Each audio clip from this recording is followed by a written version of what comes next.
Redemption Mummas. That's my name that I work and operate under online.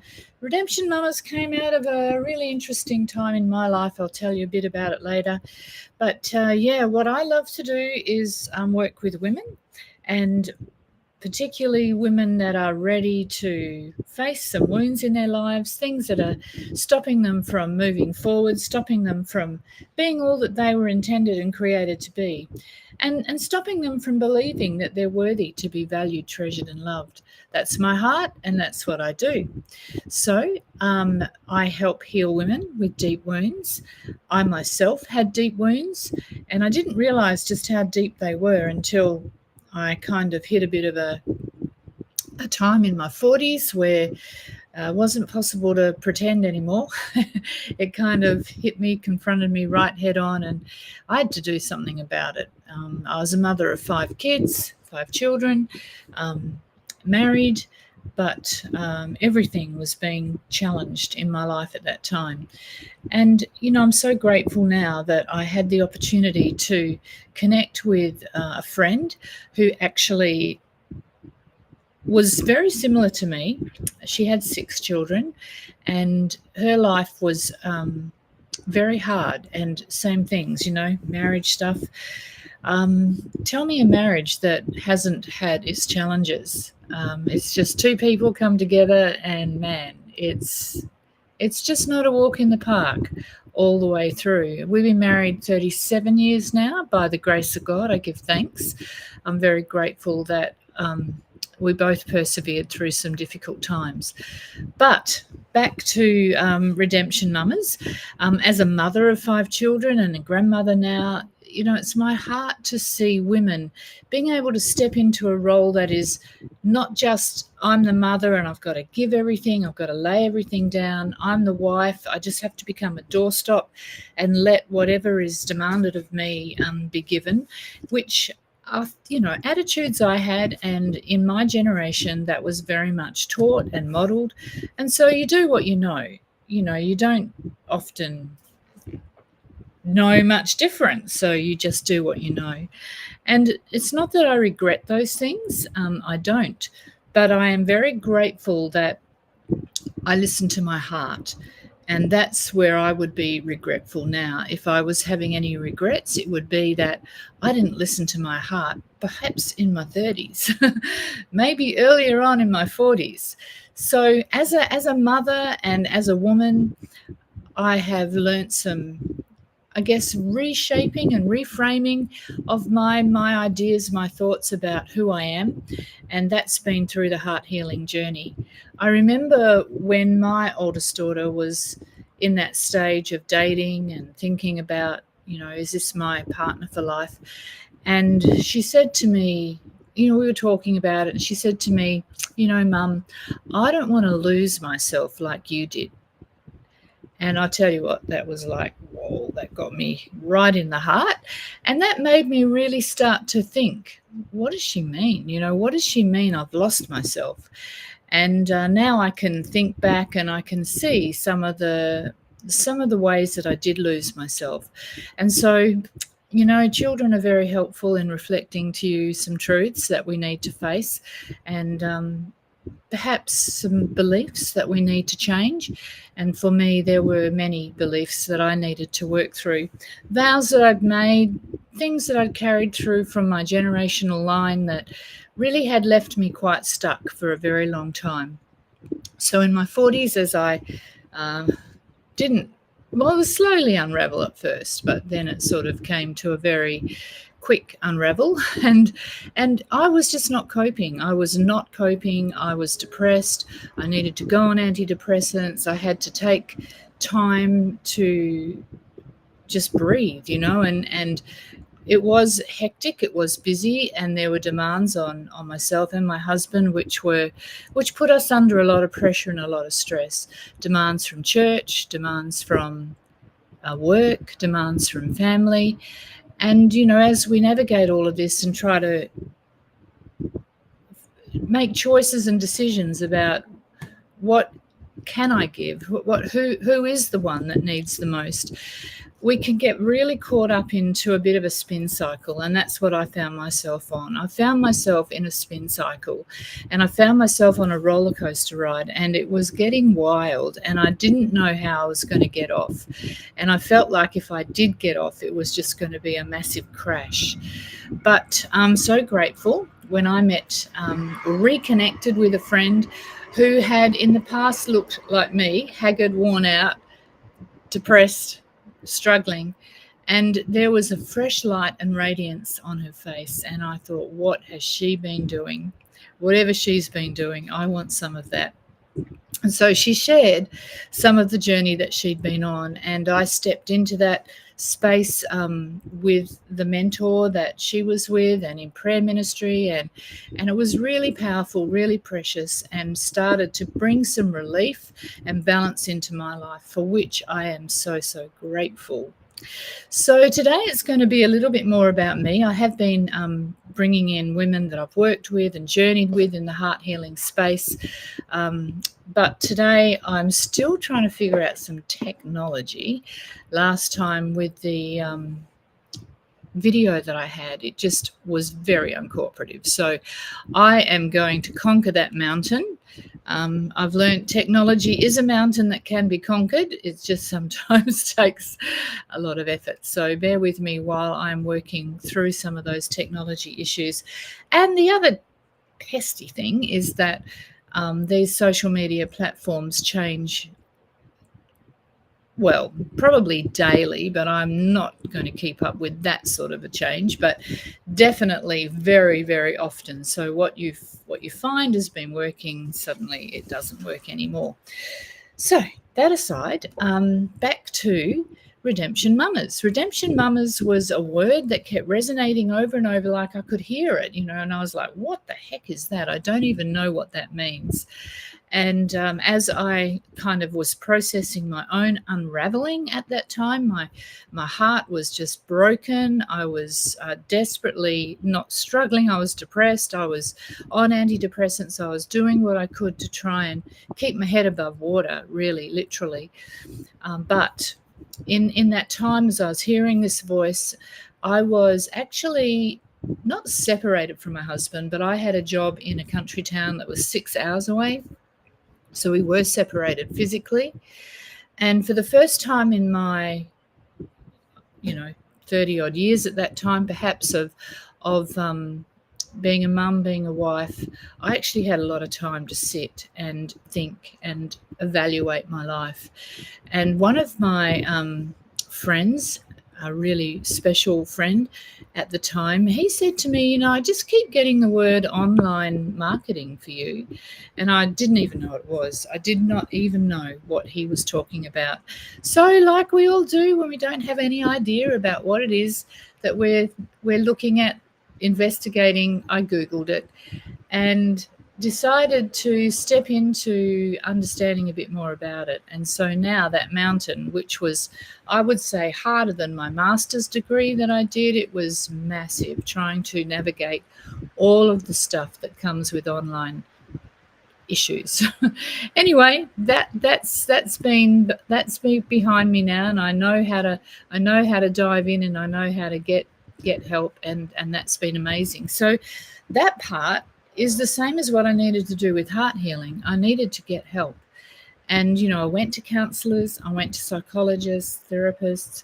I took that journey. And while I found that was helpful, I still wasn't getting the freedom that I really hungered for, really wanted. I wanted to get free. I didn't want to have to be navigating around this person that was not very much someone I wanted to be involved with, or, my husband that I just couldn't maybe figure things out with. I didn't want to be walking around on eggshells. I really had this belief and passion that there was a way to walk in freedom. And that came through my faith, my faith. And I would read my Bible, and it would be like talking about, all things are possible and all these really powerful statements. And yet my life was just so far removed, that the gap between what I was seeing here and what I was living, it was very annoying. So it was on my heart to pursue what it would look like. What would it look like? And this was 20 odd years ago now. And so as I met my friend and stepped into the heart healing journey, I'm so grateful that I didn't look back. I mean, there were many, many times that I was challenged and thought, what am I doing? This is nonsense. and there were times that, every week I would revisit that space and I would turn up for sessions and opportunities to really encounter my heart, because I needed help. I just had no idea how to do it. I knew there was something screaming inside of me. I knew there was a voice that was saying, will you please stop, slow down and listen to me? But I didn't understand that it was my heart. It was my spirit man and my heart crying out, wanting me to understand what was going on at that deeper level.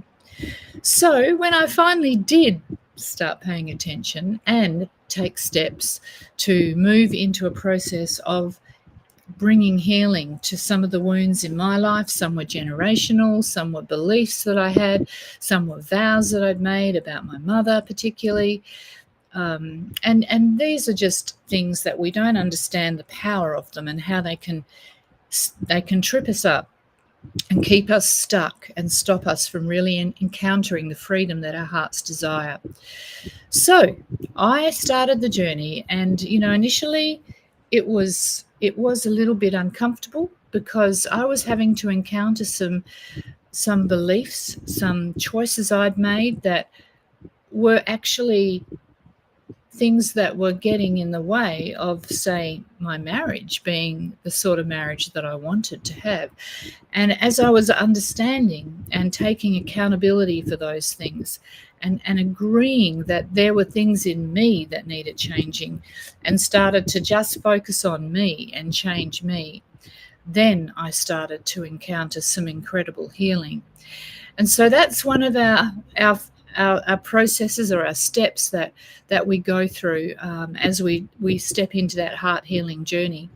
So today I wanted to sort of mingle it a bit with some of my story, and then also looking at some of the processes that I've been developing and using in my heart healing journey and in my heart healing work. So as I work with women, I call it mentoring.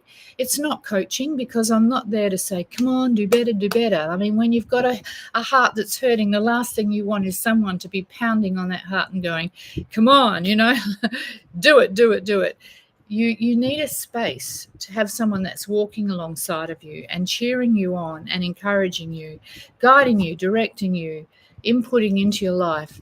And so it's not a coaching role that I have, it's a mentoring role where I walk alongside of women, and I want you, like it was for me, to have your eyes open to see what you need to see.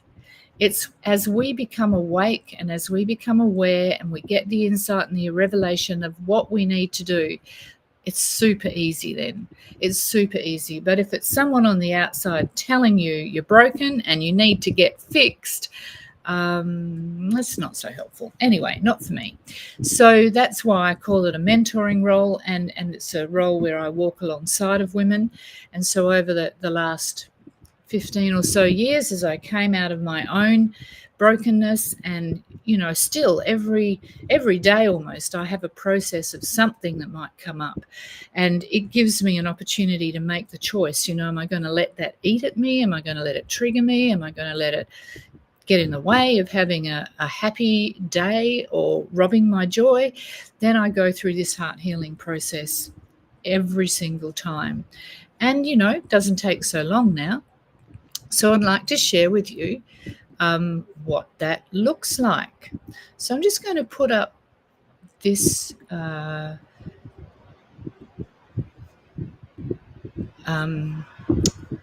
see if I can make that any bigger, or how. Oh no, that's too big. Okay, so the journey that I discovered that I was on was a journey to becoming a beautiful me, a beautiful you on the inside. And I was becoming aware that as I changed what was on the inside, it was incredibly it was reflecting on the outside. my children started to see a difference. My children, in fact, my oldest daughter, connected with the mentor that was working with me. And one day, who was a good friend of mine, she turned up at my house. It wasn't in a time that we were intending to meet. And I said to her, "Oh, what's happening? Why are you here?" And thinking I'd missed something. And what had turned out was my daughter had asked for her to come and spend some time with her. And after I said to Naomi, my oldest daughter, what's going on? And she said, "Well, Mum, I've seen how much difference this has made in your life. I want it for myself." Can you hear the power of that? Can you hear the power of when we take accountability with what's in our heart and we start the journey to bring healing to some of those broken parts? It's absolutely stunning how we attract or we reflect that beauty on the outside of us. So I call this The Beautiful You, and it's a little ebook I put together, and I'll put the link in the comments. I have to write notes to myself or I will forget. And I thank my dear precious friends who remind me of these things afterwards. But I'm just going to write this down because I didn't before. So yeah, this Beautiful You ebook is free. It's taken me quite some years to put together, but I call it the 5 steps to emotional heart healing. There's a little bit of information about me, about finding a mentor, and what it means to bridge the gap between what I was mentioning before, where you are and where you want to be. That gap can be very challenging. So I'll just increase the size here because these are the 5 steps. So the first step, I call it the shape up step. And these happen in a very organic way. It's not like we go, "Oh, today we're going to do step 1. All right, step 1, this is, let's do this." It's quite an organic process. And you can do this in your own way, in your own time. In my Beautiful You project, I have videos and steps about taking you through, and then opportunities to work with me one-on-one. And I'm just at the moment trying to put that into a new software, so it's taking me a bit of time, but working on that. So the first step I call the shape up step. The shape up step helps you identify what has shaped you. What in your life has made you who you are today? And interestingly, many memories in our life shape up where we've kind of landed. If we ended up in a broken home, there'll be memories in that season that leaves an imprint on your life, and it will shape you and make you to be who you are, good or bad. It's just a fact. So identifying the things that have shaped us up in our life, that's the first step. As we process through those, the next step is the shake-up step. This step is diving into some of those parts and times in our lives where there's been things that have really shaken us up. It does take courage, and it does take a willingness to go back and revisit those places. But what's really exciting is that you don't have to stay stuck there. When you go on a journey like this, you're proactive, you're intentional, and you're making powerful decisions to understand the influence these things have had on your life, to accept, let's take this as an example. When my parents separated, it shook me up. And these are some of the things I believed. And very often with women that I've worked with where this is an issue, as a child particularly, the children just think it was their fault. They think if I only tried to be a better boy or girl, or a better little helper, or, support my mum more. It's incredible how we make decisions. And these shake-ups can frame us and step us into really believing things about ourselves that are not true. So this is a very powerful part of that emotional healing process. The next step, step 3, This is the step up. And as I said before, we don't necessarily do all of these steps in order, but sometimes we might jump around a little bit, but you'll see how they each apply and they become very relevant to that heart healing journey.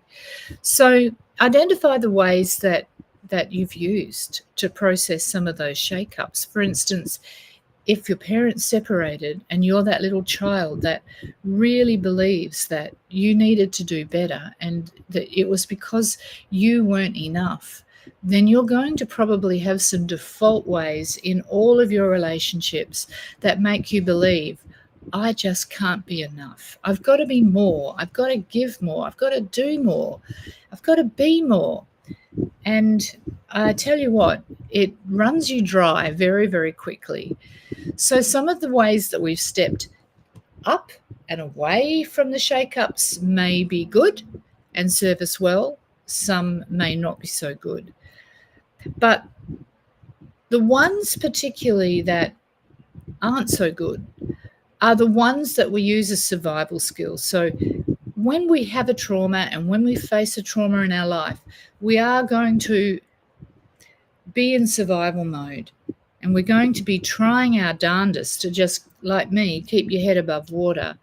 And for me, in my period when I was really badly unraveling, I was trying to survive every day, just trying to survive.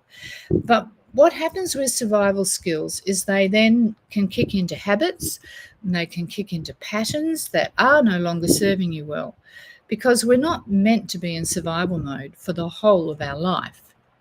If that was where we were meant to be, then, well, it's just not. We are not meant to live in survival mode. We're meant to be living in a thriving way, in a thriving situation. So if we're stuck in a survival mode, how do we get out of it? What are we doing to step up? What are some of the skills or the tools that we need? So understanding and identifying what we need to keep in our life that's serving us well and what we need to actually get rid of. That's part of the heart healing journey as well. And then the next piece is step 4, where in all heart encounters that I work with women, we will work through some action steps, things that are going to help you set yourself up for success.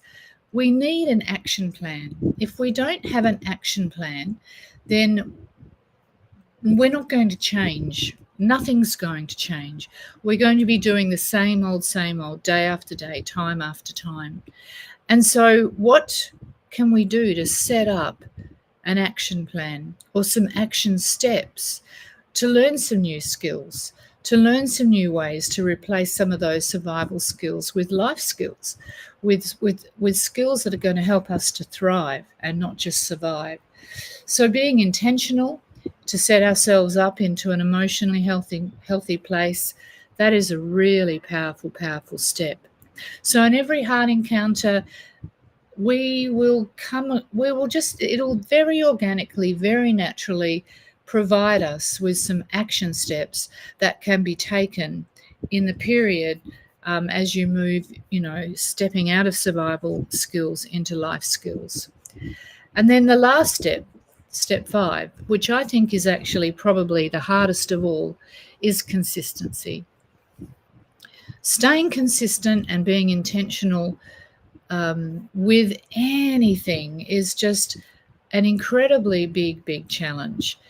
But, without consistency, nothing changes. Without consistency, nothing gets established and nothing gets consolidated, so that our heart healing that we've encountered or we're experiencing can be grounded and just solid and not shaken.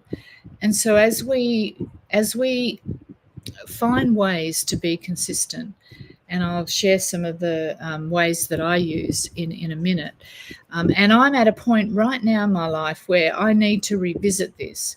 It's interesting how you can be quite secure and solid, and then something comes up or life changes or some experience just cuts across and you realize, and I'm really realizing right now, that I'm lacking in consistency in a number of areas actually, and I need to revisit this particular step and bring some consistency back into my journey.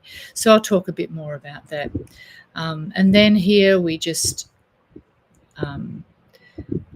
have connection points that you can follow up and learn more about what I do. I've had a podcast for a year now called the Beautiful You podcast. It's on Apple, or actually it's probably in a lot of places, but I always accessed it through the Apple podcasts. And there's a year's worth of women that I interviewed who said yes to heart healing and who said yes to making some changes. And these women are everyday, ordinary women like you and like me. And it's just really inspiring to hear that others have made this decision, taken these steps, and now it's making a huge difference. They are stepping into their identity, their true identity.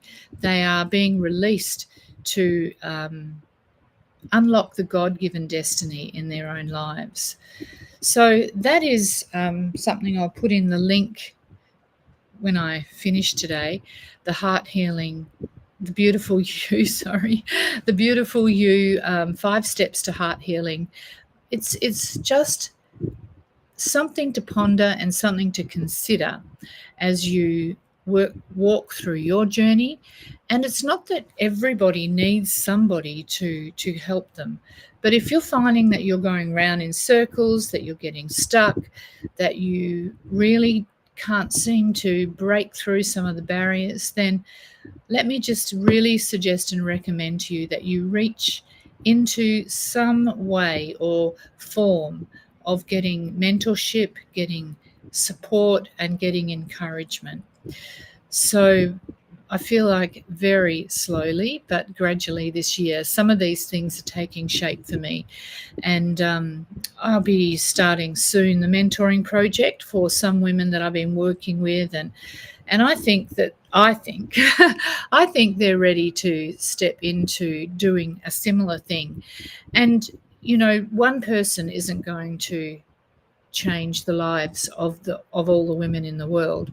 But if more and more of us align and journey together as a community of women pursuing heart healing and offering that journey to others, that's what my heart is for. And so I've reached out to some, and just to see whether they would like to become part of the mentoring project, and we'll get started on that hopefully soon. I was hoping February, but we have these beautiful little puppies right now that are taking up not so much of my time, but a bit of my time. And, you know, there's been a bit going on for me. So thank you for your patience. So just going back to a couple of thoughts. Sorry, but everything's back the front with this streaming restream. But it's called The Power of Habit. This is a book, one of the women that I've worked with, and honestly, she works with me now. That's the beauty of this whole heart healing journey. She was telling me about this book, The Power of Habit. And of course, we all know there's a powerful piece that Paul, the apostle, shares in his, you know, struggling to try and understand his own why do I do what I do thoughts. And he says, you know, the things that I do I don't want to do, and the things I don't want to do I do. And like, why does this happen?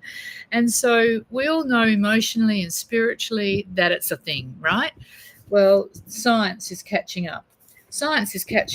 And there's been this some amazing studies that the author of this book, Charles Duhigg, is sharing in this book called The Power of Habit, which I'm really enjoying. And what it's just confirming, of course, to me is that it's so important to break habits, to take those first steps, to become consistent in whatever we do. And when I was working through the 5 steps, I could see there were the 4 steps, they were very, very clear. But the 5th step, consistency, that became, I think, for me, the hardest step. And it still is today. So right now I'm in this phase where we've moved a few times. It's been quite a lot.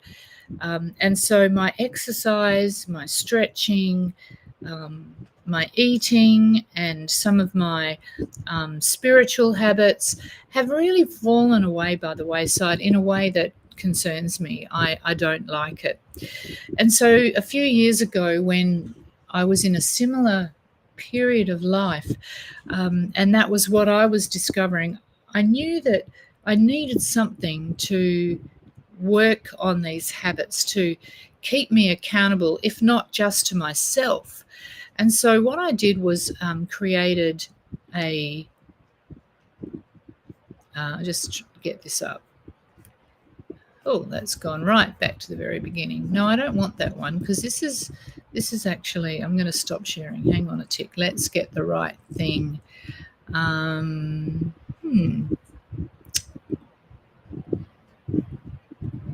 I created a journal. So I'm just trying to find where I put that.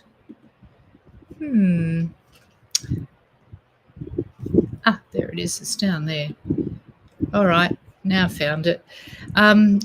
So I created a journal called the Heart Healing Journal. And this journal was just something that, out of my, I guess, my lack, I started to think, how can I actually create something that covers all of the areas of heart healing, particularly, to keep a check on how I was going. So this journal, there's a few little spiels at the beginning, how to use it. We don't need to go through that right now because I'm going to help you. But some of the things that, as I walked through my own, reflected over my own journey, was that I'd had dreams. I had dreams and aspirations, and some of them had been deeply, deeply buried. And so I thought, I'm going to revisit that. I'm going to see what I can do to, bring some of those dreams back to life again. So I started to let them come back to me. It was quite a beautiful time. And then desires, things that I had not been feeling joy, like I wanted to feel joy. Why was I not feeling joy? Some of the things I wanted to do, I wasn't doing. And so I'm going to go back and revisit this journal again.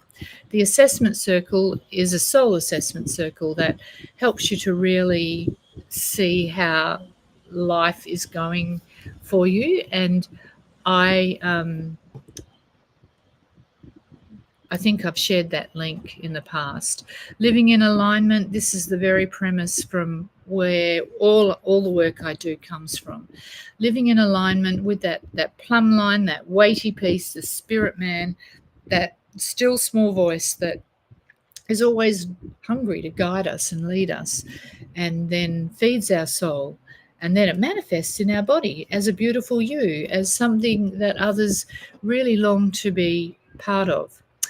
So I'm going to jump down to the page that there's I think 30 days you can print these out, or you can even do it online if you like.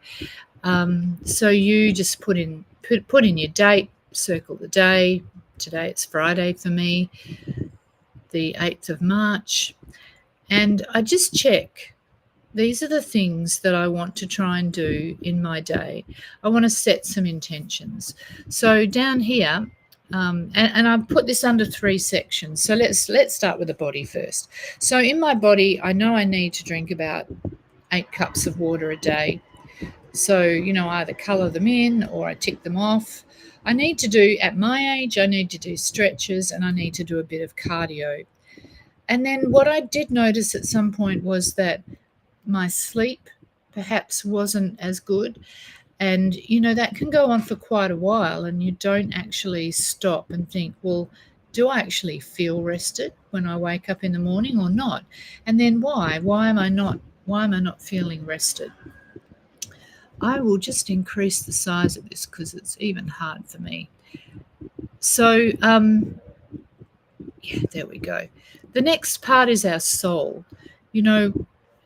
This takes a couple of minutes. It really doesn't have to be long.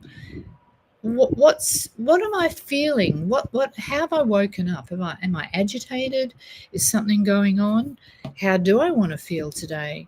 What do I want to accomplish in the day? And usually I put way too many things in that space and I never accomplish them all. But I've given myself permission not to be too concerned about that. But just to be having it in my face, this is a way of me holding me accountable for how I live my day. And this is where I think I need to go back to this. I need to actually go back to this space and start doing this each and every day. And then in the evening, before you go to bed, just to give yourself a few minutes to think, well, how am I feeling right now? Am I still feeling agitated? Am I still feeling grumpy or whatever? Or, has something shifted in the day? And these are so powerful. They're just so simple. These habits are so simple that if we do them on a regular basis, then we drift into them becoming a habit and becoming a way that we just live our life. And you might not, like me, feel like you need to write this down every day. But what I did find is that maybe over the last few years, I have drifted back to perhaps not being intentional and not being as disciplined as I would like to be. And then our spirit man, this piece of us really does need a lot of feeding. And one of the most powerful ways I've experienced to do that is by gratitudes. And, when I started doing this, I was in such a bad space that even finding 3 things I could be thankful for was a big, big effort. So I've just put 3. I put 5 there. So you do as many as you can. But as you practice this, you then, now I'm like, oh, I could do dozens because I've got a completely different mindset and a completely different attitude. And then the other part that is very powerful is journaling. And so each day there is a journal prompt if you feel that you need that, or you can just write whatever's on your heart, write whatever you feel you need to write. And so each day there is a way to monitor how we're going with our body, with our soul, and with our spirit. And so up here, setting intentions, journaling, meditation, that's a very powerful thing to do with our spirit man. Obviously what you eat, getting fresh air, moving, being grateful. Do you know, scientifically now it's proven that gratitude and anxiety cannot live in the same space. I'll say that again, that gratitude and anxiety cannot live in the same space. So I just want to encourage you that if you feel anxious, then probably gratitude is lacking in your life, and it might be something that you need to consider.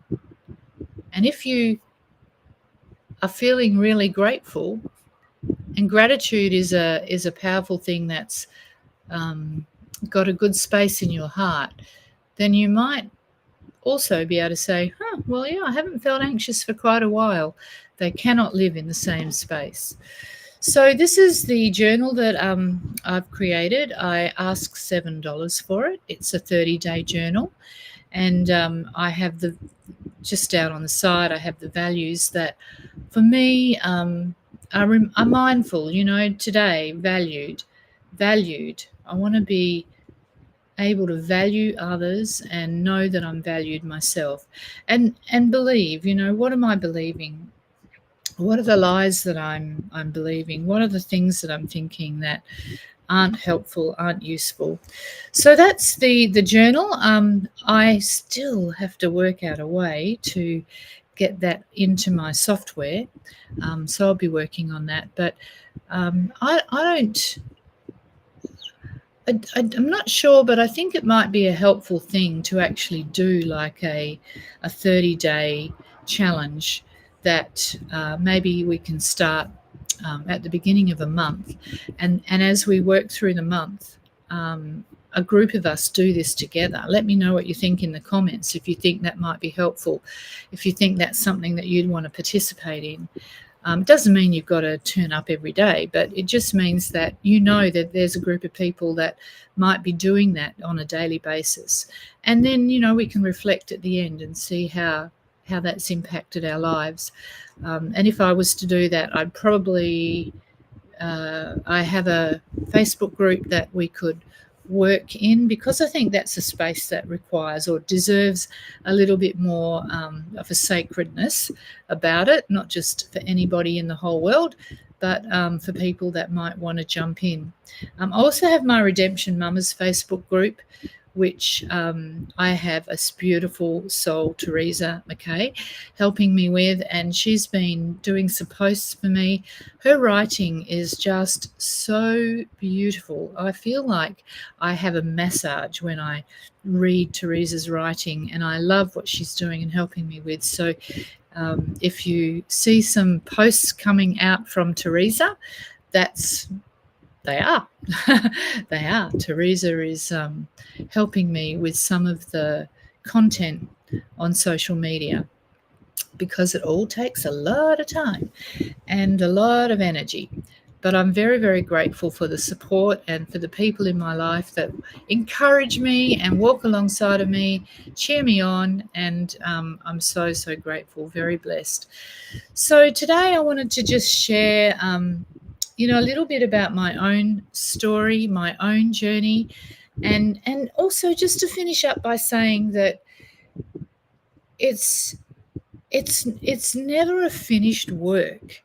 When we start the heart healing journey, sometimes we can think, oh, I can't wait till I'm fixed, till, I'm just this fixed person that has nothing more to be fixed in me.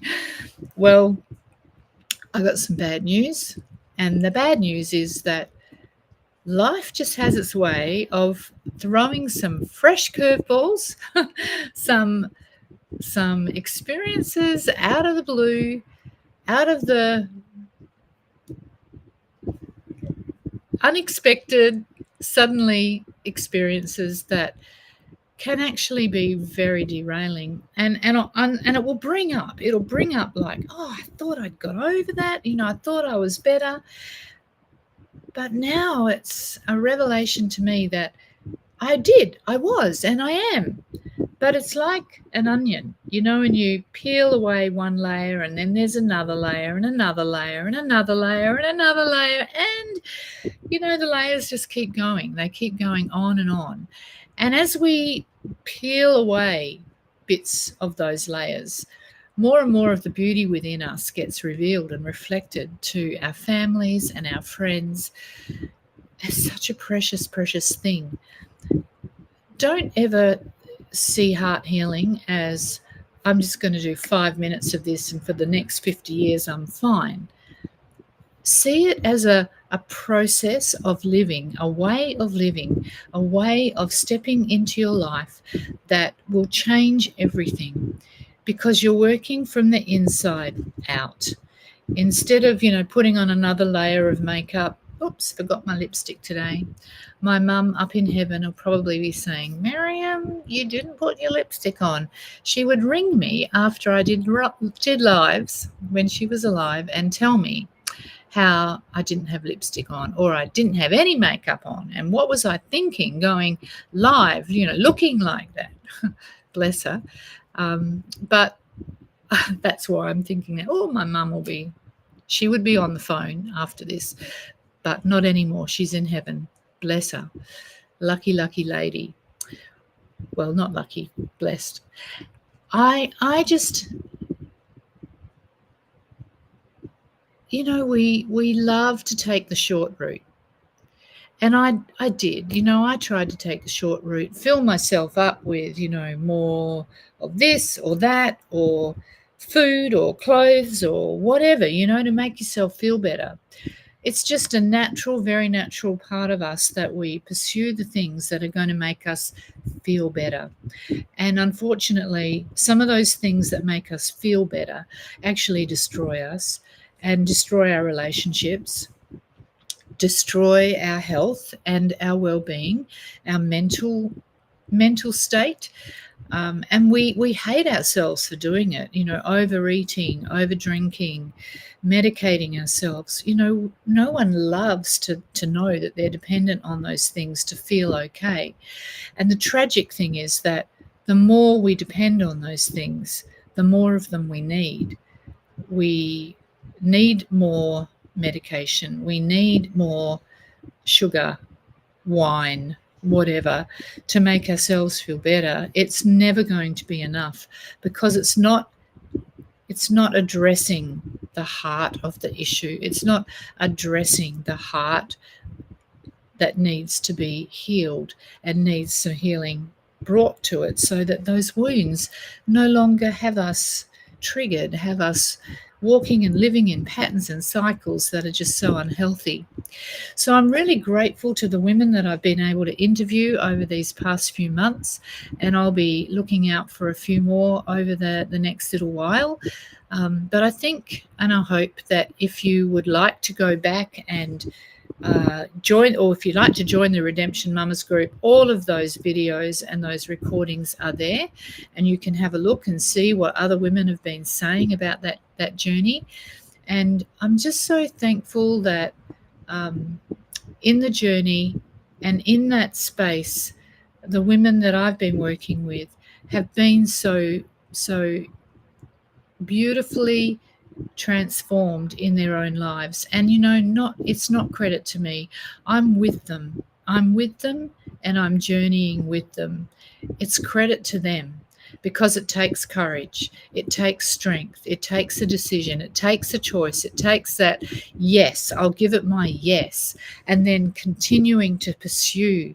And even when we get to those snags. And so what will often happen is that as women are processing their stuff and working on that in their own way and in their own time, if they feel like they're at that place where they're stuck, then they might reach out and schedule a heart encounter, and together we can kind of try and unpack what might have got them stuck, what the thing is that their heart is wanting to reveal. Because when we do, that's what I wanted to say before when I was talking about the onion, something will come up and it will just open up a wound or open up a pain or a hurt that we thought might have been healed. And it was healed. But now we will be going to a new level. We'll be being stretched. We're being expanded to enlarge our capacity for even more heart healing.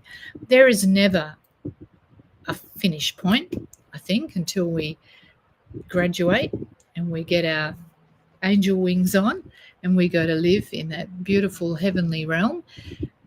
We are never going to be able to say that we're a finished work this side of earth, but this side of heaven.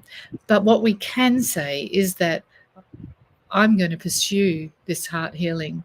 I'm going to pursue it, because the more we do, the greater impact we have in our families, in our friendships, in the lives around us, and the greater opportunity we have to step into our purpose, the purpose that we've been created for. So if you're somebody that loves to mentor women or loves to journey with women and loves to support them, and you would be interested in being part of a mentoring project where we work together, we have a support network that overarches what we do, and we can bring it into that support network and get encouragement, be lifted up, built up, strengthened, whatever it is you need.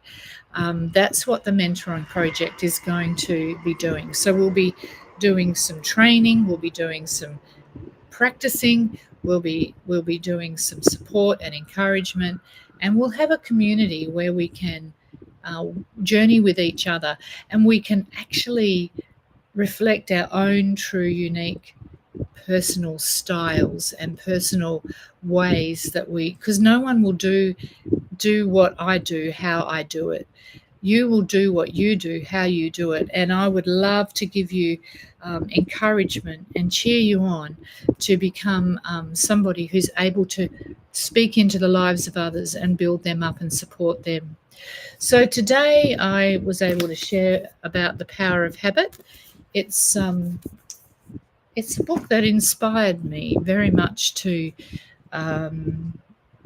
dive back in to consistency again.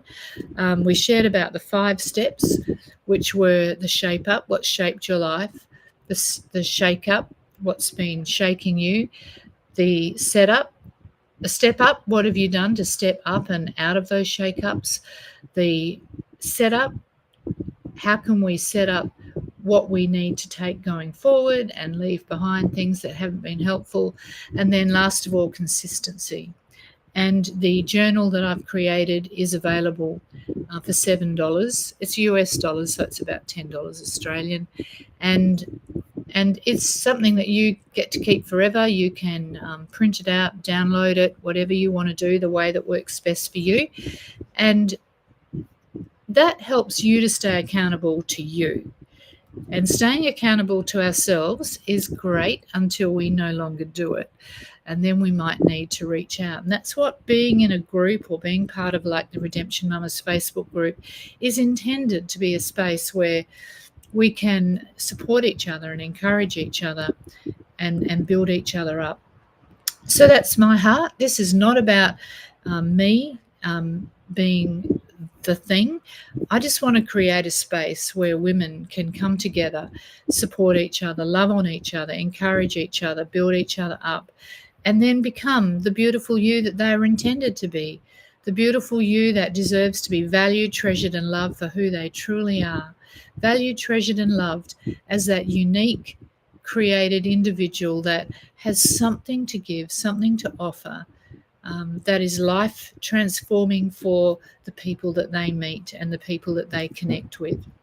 So thanks for joining me today. I will go be a very good girl and put those links in the comment section of the lives.